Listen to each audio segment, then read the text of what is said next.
Sang. In fact, sorry? Hyun Sang, Pahin, Megasthenes, okay, Vasco da Gama, Babar Nama, we know everything.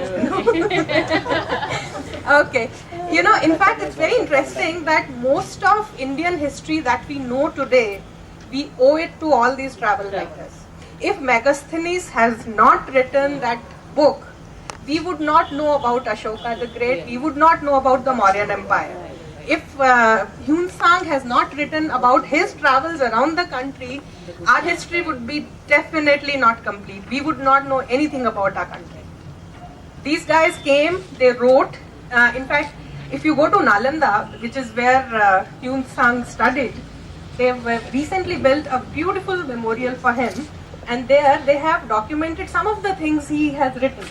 And you will be amazed at the details at which, the level at which he has written. Have you been there?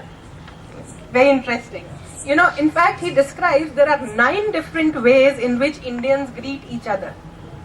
He describes it in so much detail, saying that when an elder person meets a younger person, when a person lower in the social hierarchy meets a person higher up in the hierarchy, when a normal person, a normal citizen meets a king, how do they greet each other? He's written a complete chapter on that.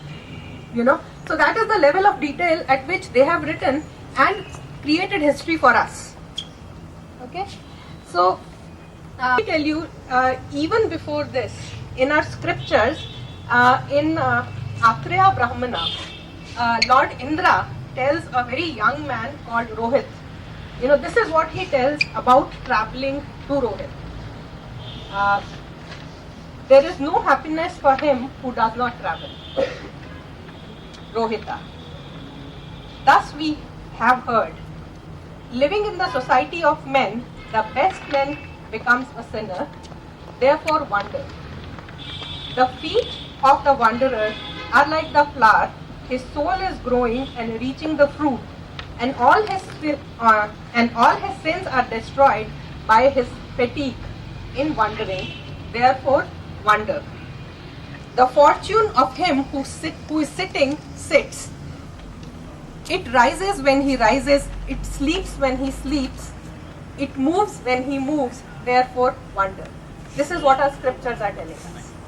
Okay, so travel writing or traveling as an essential activity for humans had been identified and accepted way before even these famous writers came here and wrote for us.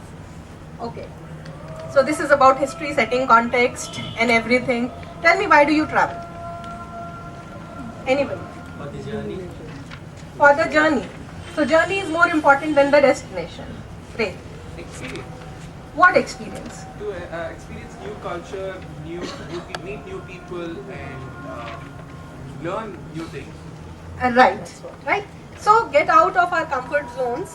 Get out of your culture and go and explore the other cultures and learn about them. Expand yourself in the process. Okay. So tell me, when you read a piece, a travel piece that has been written by somebody else, what do you seek? Like whatever they are writing about, I can imagine it. So you visualize the place that they have visited. Okay.